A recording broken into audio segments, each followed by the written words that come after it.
Hello, welcome to Retro Toy Princess. I am Allison Troy, and today we're going to be doing a flip through on a vintage 1984 Supergirl coloring book. I did purchase this from eBay. It was part of a lot with two other books, but they weren't coloring books, they were activity books. There are obviously some pages in there that could be colored, but this is the only one that was just a coloring book. I got all three of them for roughly $25, I think, plus shipping, which is pretty good.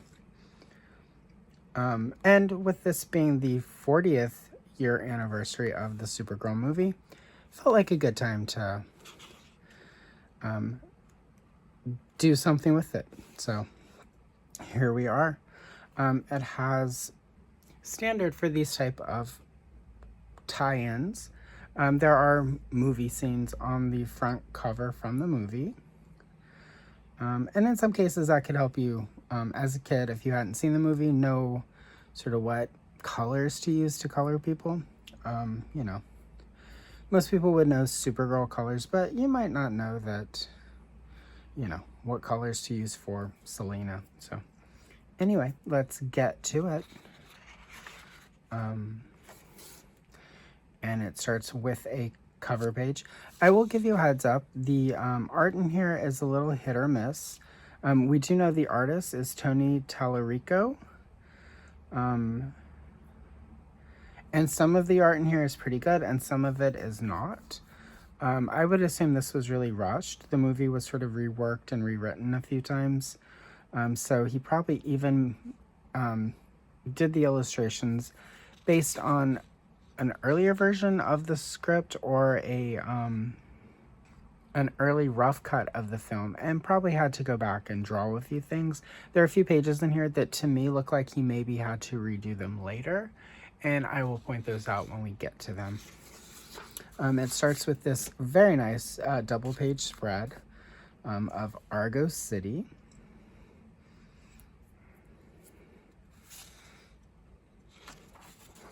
And then it's giving us the basic story. So it's just setting up the adventure, Argo City, the Omega Hedron. A lot of this was the Omega Hedron Zoltar. I'm pretty sure those were created for the Supergirl movie. I have a pretty decent Silver Age Supergirl comic collection. I don't remember either of those things, but it doesn't mean that they weren't something that appeared like one issue and got adapted. That was pretty common. And we get this big page of the Omega Hedron. Here he is giving her a bracelet. This one would be a fun page to color. Be a good chance to do like some textures. This one could probably be really sort of made really cool because there's enough of an outline there. As you can see, the art on this is a little hit or miss. I mean, on the one hand, this is pretty good attempt at likenesses. There's enough detail there that, you know, if you took time with it, you could get some really nice coloring for that. There's enough there as an outline, and then, you know, go in and fill the blanks, especially with Zoltar being a little bit of an older guy. There are probably a couple of really cool things I could do with various pencils to make this page look really cool. More just Karis sculpts a spiky creature. The writing on this in this book isn't very good, but it's a coloring book for kids in the 80s. As I've said on previous sort of flip-throughs like this, I doubt anyone doing this book in 1983 or 84 would have expected that 40 years later somebody would be dissecting their art on the internet for a YouTube video. This creature, this would be a fun thing, and again, there's enough detail here that with just a little work, there's something, you know, you can make it really special. Kara and the Omega Hedron are swept toward the hole. Without the power source, the people of Argo City will die in a matter of days. which is pretty succinct summary of the plot point. Luckily, she slips into Zoltar's spaceship and goes searching for it. In the original Silver Age comic stories, Argo City had been saved from the destruction of Krypton by sticking a plastic, like a plastic glass dome over the city, and then it was launched into space. They tried to clean that up with something a little bit more scientific. They're like in an alternate dimension or some such. Science around it is still a little iffy. And this is actually a pretty good portrait of Helen Slater. So this one, although the picture itself is not particularly exciting on the outside from sort of an adult coloring point of view, this would be a nice page to color. There's sort of, this is like supposed to be the mist of space or time or the dimensions or whatever. This would be a glass effect. You could do a lot with the face. There's actually enough of her actual, it looks enough like her that with sort of a little time and the right choice of colors, you can make this look pretty realistic, I think. Same with this page over here of Selena and Nigel. I forget the actor's name, but that's a really nice page of Faye Dunaway. So again, with just like with this page over here, with just a little time and energy and effort, this could be a really cool page. This is the one I'm going to be coloring at the end of this video. Kara arrives on Earth, now changed into Supergirl. Doesn't explain in the movie any more than it does here. She literally just crashes and comes out of the water in a Supergirl outfit. So science, magic, whatever. It's going to be a fun page to color. And this one is sort of her demonstrating her powers. And again, this is pretty close to what happens in the movie. This is also a good likeness to Helen Slater right there. Again, the artist on this, Tony Tallarico, did a pretty good job with most of this. Again, he would have had to turn this around pretty quickly, so all of the good art in here is really a testament to his talent because of how quickly this would have happened. Supergirl uses her powers to save herself from two hoodlums. It's a fun page. It's a little, it's a children's coloring book, and here we have the attempted essay scene from the movie in coloring book form. Oh, the 80s. And here we have Supergirl deciding to take a secret Earth identity. The wig looks as bad here as it does in the movie. So there are many flaws of the Supergirl movie. One of them is how bad the Linda Lee, she's Linda Danvers in the comic books at the time. Linda Lee, how bad that Linda Lee wig is. But again, still a pretty good likeness of Helen Slater. The dramaticness of her typing a letter of recommendation. And there she meets Lucy Lane. Again, this is a very dramatic page. This is designed to tell sort of the story of the movie, so it is what it is. Two bullies, Myra and Muffy, Muffy's such a 80s nickname, try to play a joke on Linda, but she uses her x-ray vision to turn the tables on them. So here we have a shower scene in an 80s children's coloring book. Again, the 80s, it was wild. And here we're getting the plot point of Selena falling in love with Ethan, the handsome gardener, and trying to use magic to make him love her. So again, children's coloring books of the 80s, a little messed up. Because she wants him to love her, Selena tricks Ethan into drinking a magic potion that will make him fall in love with the first woman he sees. There you go. Like, again, this is... it's not... The art's not bad. It's kind of wild this is a kid's coloring book. But he escapes, and she angrily watches him in her magic mirror. Magic. So, I quite enjoy the effect here for him being under the magic spell, so that the kids know. And now he's running from a tractor. This is not a good likeness of Supergirl. All of these tractor scenes are a little clunky in this book. Oh, look, Linda Lee is the first person that Ethan sees. I love you, he says. Oh, look, he's got a little cake here. Selena is furious and uses the Omega Hedron to create an invisible monster. I guess this is the invisible monster coming from her.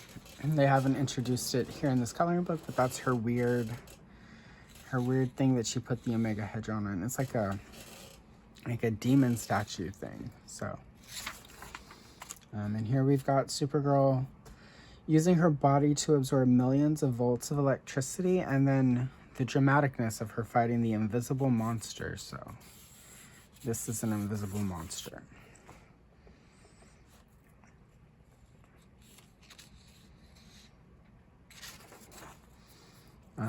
And here we go. More, this is, an interesting, like, the composition of this scene is a little off. But again, I'm going to give the artist on this a little bit of grace here, as quickly as he would have thrown this together. And a lot of this is not typically the stuff you would draw for a coloring book. A witch using a Omega Hedron at a fair to trap people. It's not kind of, and now Ethan is being chased by the bumper cars. Selena is trapped by Supergirl in a circle of tent poles.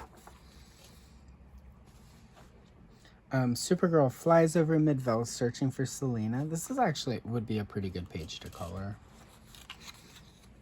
As with this, she's trapped inside of the transparent disc. Could do some transparent effects on that one. And there's pretty good face portraits in this. So, Brenda Vaccaro. It's funny, as action-oriented as a Supergirl movie should be, they found a way to make the coloring book not as action-oriented and full of sort of old people.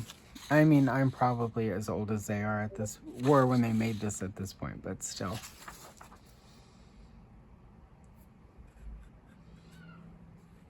And here we see Selena sending her whirling away through space. Oh, look, she's got a little tear. That's very artistic. And then we're going to jump ahead. She meets Zoltar, and now they're escaping. This was a pretty lengthy sequence in the movie, so it's funny that it literally jumps. And they're climbing up a mountain. How exciting.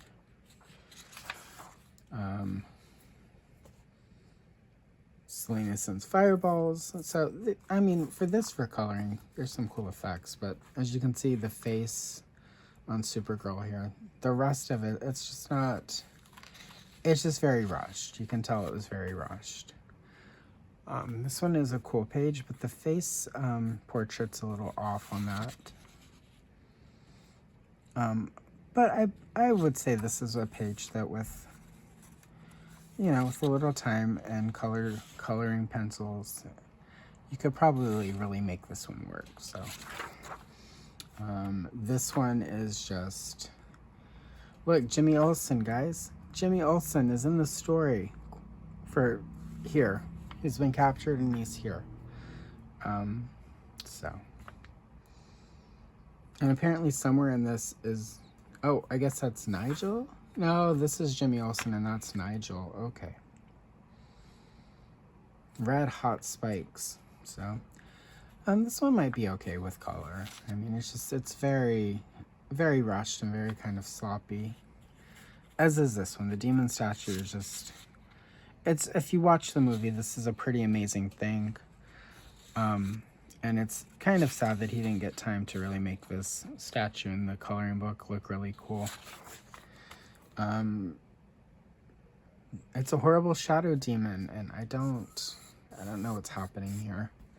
Shadow demon in the movie is, I think, just invisible. It's been a bit since I've watched it. In the comic book, it's like an actual shadow of Selena that has a lot of power. In the movie, I think it's just invisible and represented with like light, you know, like a filter or some such. And here it's whatever that is. And then here, during the battle, Ethan gets possession of the Omegahedron. I guess this is Smoke or the invisible monster or the shadow demon. I don't know what's happening. He's climbing on something based on the hand. Again, and this is part of the movie that probably would have been reworked. So my guess is some of this was probably redrawn.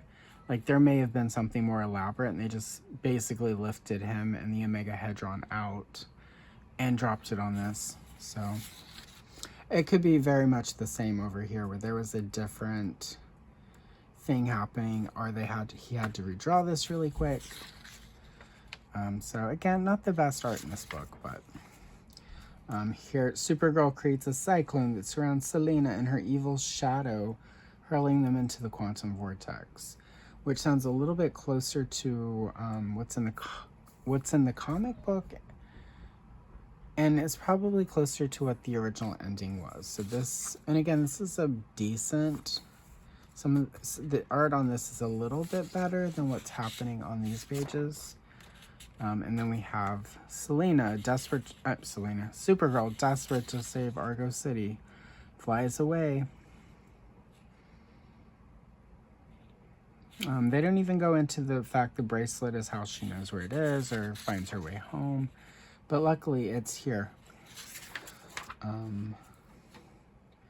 All is well. Once again, Argo City is a sparkling light in the darkness of space. And it's like an island or something. It's funny, I have not yet rewatched the movie. I'm going to, but I don't remember Argo City looking like that. But this would actually be a really good page to do. It would be fun. I get, could get some of the Quran Dash and like do like a galaxy effect in there and some gel pens and some paint pens to really make this cool. So this one, maybe I'll make that one into a short or something. I don't know. Anyway. Oh, here he is giving her the bracelet. So he did do that, but it just doesn't explain the significance of the bracelet. Somehow she uses that to track the Omegahedron. So, anyway. And this is the page I'm going to color through the magic of editing in a few seconds, but a little bit further removed from when I'm filming this. So, anyway.